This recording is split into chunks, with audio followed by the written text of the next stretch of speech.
steps of how to install a cross fence, right from the start to turning the Energizer on. So, to begin with, you've got your Razor Grazer pulled up alongside the perimeter fence you're going to be leaving. Disengage the reel on the shaft here so it will freewheel some rope off for you. Pull a little bit of rope off, come back to the existing perimeter fence. We're going to tie onto this existing fence by way of the electric hook, the insulated hook, or in this case right now I'm going to use a high strain insulator kit from Gallagher. So this cable wraps around the existing fence post or brace post and passes back through itself, so it's tied onto the post. Double up the power brace like such and pass it through the hole in the insulator here. Double it up, pull it back over itself, you're half hitching itself, pass the tail of the power braid or the Zammer handle in this case through that loop you just made. Now it's all good and solid. Really tight, it's not going to come off, and it's not touching the cable of the high strain insulator kit.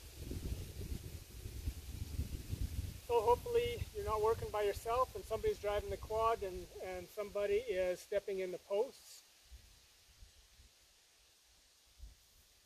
First step of installing the post would be to pull this pin and let the lid of the Razor Grazer rise up so you have access to the post. Pull off about a bar's worth of posts or however many posts you want to carry.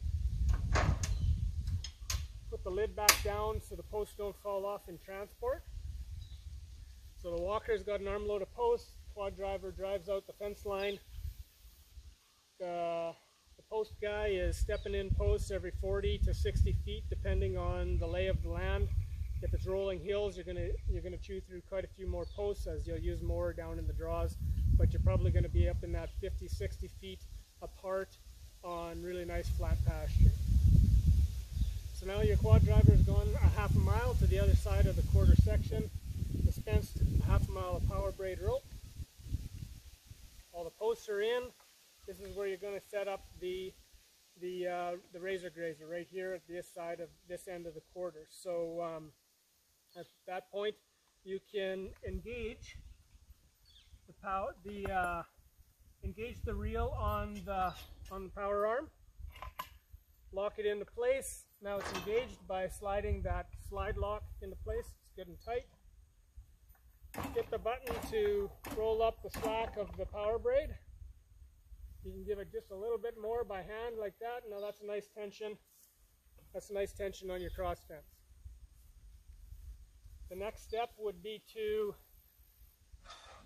go to the front of the Razor Grazer and pull out the power hammer ground rod, which is stored in the front mast of the Razor Grazer.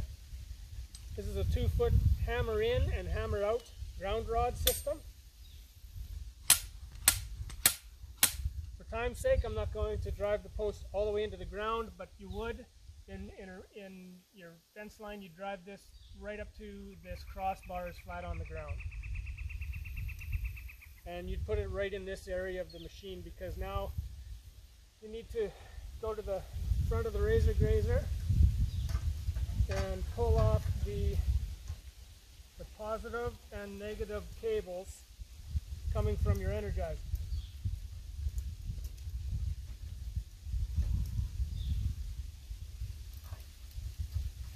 Like so.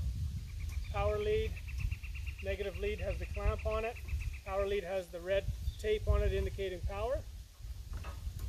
Clamp the ground clamp onto the heavy duty washer at the top of the ground rod. The last couple inches of the power cable has been stripped off or bared off here so it's easy to twist directly onto the power braid like so. And then in every machine we supply one L clamp, which is meant to just one last little extra security, making sure that you have a really tight positive connection here. So you use this clamp and double check your connection here by putting that clamp on there. The next step would be to in the summertime, you can leave this solar panel down because you're probably going to have enough sunshine landing on it as it is. But in the later months of the year, when the sun is lower in the sky, you might want to set your razor grazer up and position it so that it's mostly facing the sun for the most part of the day, and point it up directly at the sun like that. The last step would be to turn the Energizer on and check your voltage and make sure your ground and your voltage and your complete system is working properly. And that's all there is to it.